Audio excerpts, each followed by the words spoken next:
Cleveland, Ohio, a city known for its rich history and vibrant culture, was forever scarred by the sinister acts of Ariel Castro. Castro, a seemingly ordinary man, led a double life. To his neighbors, he was an unremarkable bus driver. But behind the closed doors of his home at 2207 Seymour Avenue, he was a monster. Over a decade, he kidnapped 3 young women and subjected them to unspeakable horrors. The Ariel Castro kidnappings shocked the world. It is a tale of unimaginable suffering but also of incredible resilience and hope. Their eventual rescue brought a wave of relief and a call to action for communities everywhere. On August 23, 2002, Michelle Knight's life changed forever. She was just 21 years old, a young woman struggling to regain custody of her son. Desperate for help, she accepted a ride from Ariel Castro. Unbeknownst to her, this decision would lead to a decade of captivity. Castro lured her into his home under the guise of offering assistance. Once inside, Castro's demeanor shifted. He overpowered Michelle, binding her and imprisoning her in a small dark room. The first days of her captivity were filled with terror and disbelief. She was isolated, cut off from the world she knew, and subjected to relentless abuse. Castro's control was absolute. But even in the darkest moments, she held on to the hope of seeing her son again. Her willpower was her only weapon against the monstrous Castro. Despite the odds, she survived. On April 21, 2003, Amanda Berry vanished on her way home from work. She was just 16, full of dreams and hopes for the future. Castro, posing as a friendly father, offered her a ride home. Trusting him, Amanda accepted. This decision led her into a living nightmare. Castro quickly overpowered Amanda and took her to his home.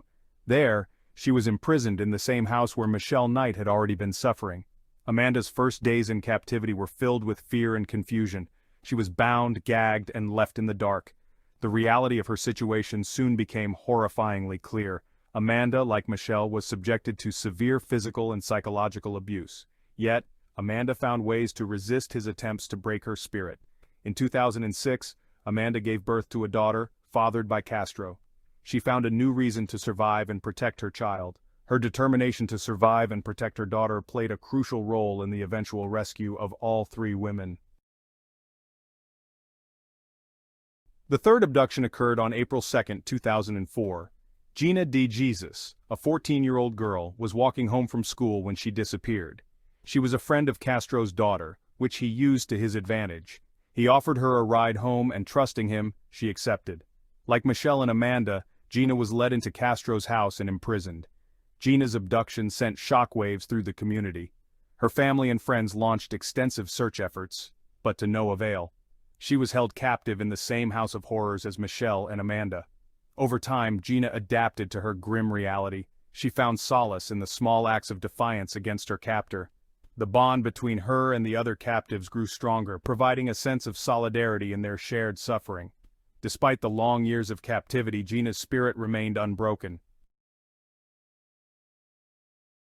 Section 5. Life inside Castro's House of Horrors. Life inside Ariel Castro's house was a daily ordeal of unimaginable cruelty. The women were kept in small, dark rooms with boarded-up windows. They were chained, isolated, and deprived of basic human needs. Castro controlled every aspect of their lives, using fear and violence to maintain his power. The physical conditions were deplorable. The women were often starved, beaten, and subjected to sexual abuse. They had little access to medical care, and their health deteriorated over the years. Despite the horrific conditions, the women found ways to support each other. They communicated through whispers and shared small acts of kindness. This solidarity provided a glimmer of hope in their otherwise bleak existence. They clung to the hope of one day being free, a hope that would eventually lead to their rescue. Section 6. The Suffering and Struggles of the Captives.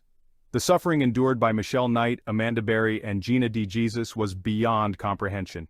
Each day was a battle for survival. They faced constant physical abuse ranging from beatings to starvation. Castro's cruelty knew no bounds, and he took pleasure in their pain. The psychological torment was equally harrowing. Castro manipulated their emotions, using fear and false promises to control them. He isolated them from the outside world, making them believe that no one was looking for them. Despite the relentless abuse, the women found ways to cope and resist. Their resilience was their greatest weapon against Castro's tyranny. Their determination to survive and their unwavering hope for freedom were testaments to their incredible strength. Section 7. Attempts and Hopes of Escape. The women's hopes of escape were a constant beacon in their dark world. They made several attempts to break free, each one a testament to their indomitable spirit. These attempts were fraught with danger, as failure often resulted in severe punishment from Castro. Michelle, Amanda, and Gina found ways to communicate and plan their escape. They observed Castro's routines, looking for moments of vulnerability. They whispered their plans and shared their dreams of freedom. Each attempt, though unsuccessful, strengthened their resolve. The women continued to support each other, finding strength in their shared struggle. They never gave up hope, even in the face of overwhelming odds. Their resilience paid off on May 6, 2013. Section 8. The Day of the Escape. The day of the escape, May 6, 2013, began like any other, but for Amanda Berry, it was a day of defiance and hope. Castro had left the house and Amanda noticed that the front door was unlocked. Seizing the moment, she summoned all her courage and made her way to the door. Amanda's heart pounded as she struggled to open the door. She managed to create a small opening and called for help. A neighbor, Charles Ramsey, heard her cries and came to her aid. Together, they broke open the door, and Amanda fled to freedom, carrying her daughter with her. Amanda's escape was the turning point. She quickly alerted the police, who arrived on the scene. Michelle Knight and Gina DeJesus were freed from their decade-long captivity. Section 9. The Immediate Aftermath.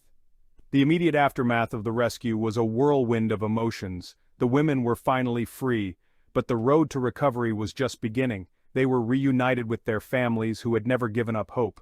The joy and relief were palpable, but so was the trauma of their ordeal. Michelle, Amanda, and Gina were taken to the hospital for medical evaluation. The years of abuse had left deep physical and emotional scars. They received medical care and psychological support to help them begin the healing process. The community rallied around them, offering support and solidarity. The media coverage was intense. The story of their rescue captivated the world. People were inspired by their resilience and bravery. Section 10. The Legal Consequences for Castro. Ariel Castro's arrest brought a swift and decisive end to his reign of terror. He was charged with multiple counts of kidnapping, rape, and aggravated murder. The legal proceedings moved quickly, with the community and the world watching closely. Justice was finally within reach for Michelle, Amanda, and Gina. Castro's trial was a stark reminder of the horrors the women had endured. The evidence against him was overwhelming. In a plea deal to avoid the death penalty, Castro was sentenced to life in prison without the possibility of parole, plus 1,000 years. On September 3, 2013, just a month into his sentence, Ariel Castro was found dead in his cell. He had taken his own life. His death closed a dark chapter, but the women's journey towards healing and reclaiming their lives continued. Section 11. The Importance of Vigilance and Reporting Crimes. The Ariel Castro kidnapping case is a powerful reminder of the importance of vigilance and reporting crimes. The women's decade-long captivity highlighted the need for communities to be aware and proactive. It underscored the critical role that individuals play in ensuring the safety of their neighbors. Castro's actions went unnoticed for years despite signs that something was wrong.